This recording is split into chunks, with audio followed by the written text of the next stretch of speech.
about why John Cena is actually burying people. It was over there on the Solid Monster page. Yes. And this dude wrote a diatribe saying it's all bullshit. John Cena only buried one person by admittance. And I said, that's complete bullshit. John Cena buries people all the fucking time. Well, maybe it's not due to attitude or ring performance. John Cena buries people all the time because that's what WWE has planned for him. They don't want other people to succeed off of their merits. Okay, let me try and put this into a different perspective. WWE is notoriously fucking late. You know what? Fuck it. I'm going to read the actual article because. Can we deal with that? Yeah, because fuck it. Yeah. Because fuck it. Because it was enough for me to get, I guess you want to say, to the point of writing a fucking long ass article. And Jesus Christ, I hate Facebook. I'm so sick of it. What, Facebook in general? Well, just the updates. Like, oh, geez. I will get fucking literally. Well, it's a good thing you posted that security notification, so that way, okay, this dude, you know that nobody's going to steal your shit. Richard Dweck, and he says Cena does not bury people. There's only one instance of Cena burying someone, and he admitted it. He wasn't booking anything. He was planning spots, and he chose to kick out of a DDT from the outside before winning the match. Now here's the people John Cena supported. Evan Bourne in 2010. Bourne was super over with the fans and wrestlers such as Cena, Steamboat, Mick Foley, Bret Hart, etc., and they had great things to say about him. Cena had a meeting with him afterwards, and in the interview said, "This kid gets it." He ended main eventing Raw with Cena and tagging with him on house shows until the whole Nexus storyline happened, and then he was forgotten about. Cena said on TV in front of Evan Bourne in a backstage interview that they did... in front of Evan Bourne in a backstage interview. All right. That they did a segment where Bourne thanked John for choosing him to be in the main event. Cena responded instantly, No. You've proven you are one of the toughest, most energized guys we got. Daniel Bryan. When Bryan was first fired for the tie incident, Cena was the first to sign an online fan-made petition. Yeah, that was worth a lot. And was vocal on Twitter about his support for Bryan. Zack Ryder. Cena is not a booker. Not part of creative. I'm positive he was not happy with the wheelchair Eve stuff that happened to Ryder. Ryder was punished for getting over on his own, but Cena always has been supportive of Ryder. Which Ryder is a strange case for my point later, only because Ryder is a guy who did fucking make money for WWE and they just still shit on him for it. Yeah.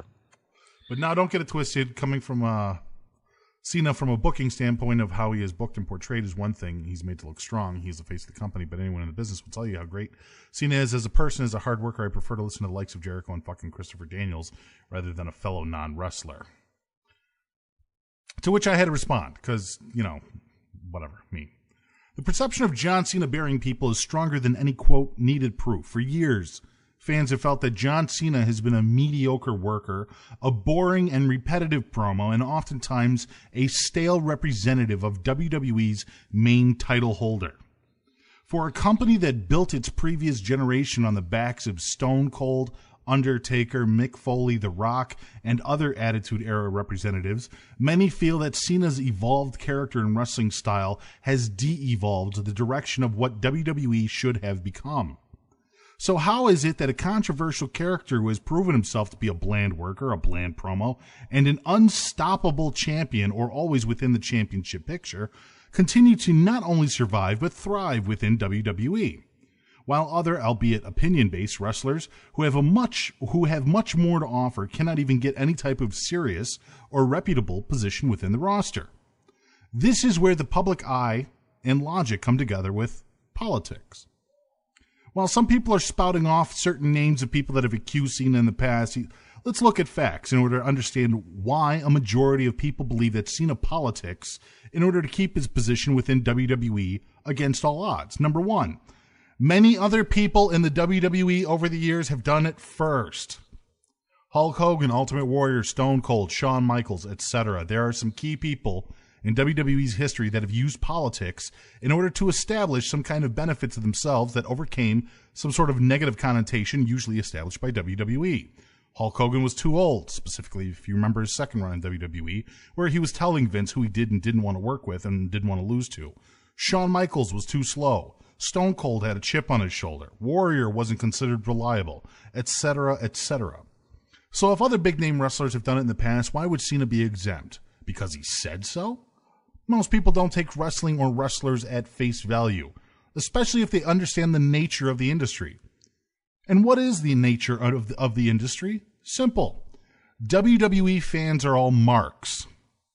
I don't necessarily mean that in the sense of how the definition of the word has evolved into stupid or moron, but more the literal meaning behind the word that originated from the Carney days. WWE fans are all customers. John Cena is a brand, and you can bet WWE and John Cena's agents work tirelessly in order to continue making new shirts and apparel for him to shill and make WWE money. John Cena's current character is meant to be considered cool by all different ages and ethnicities.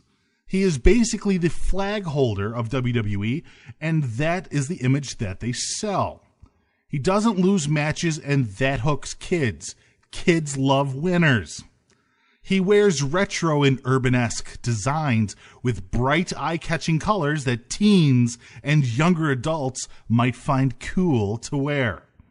He's muscular and well-defined and doesn't sound like a complete ape on the mic, though his promos are bland because of their simplicity, also for the kiddies to follow along, which hooks the ladies and people that, quote, identify with him.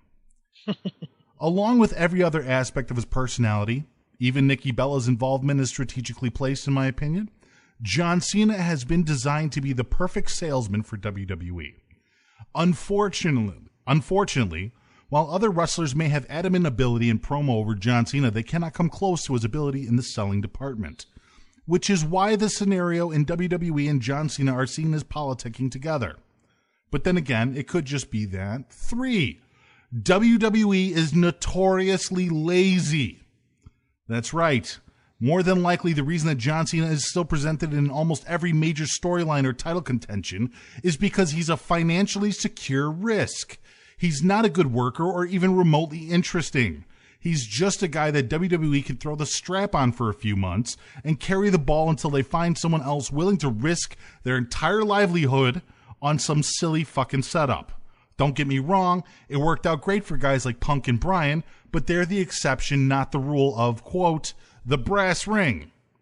You see, the brass ring is actually utter bullshit fabricated by Vince McMahon in order to justify WWE's lazy booking. The brass ring theory is actually a reflection of how, WWE is not interested in creating new stars. WWE is interested in their talent finding their own hooks and gimmicks that they can exploit for money. WWE, with their 80-plus writers, are not there to invent thought-provoking dialogue and creative storylines. They are there in order to develop catchphrases and exploit personality traits of the people working for them in order to make money. John Cena's catchphrases make more money for WWE. John Cena's catchphrases make more money for WWE. He's been designed for it.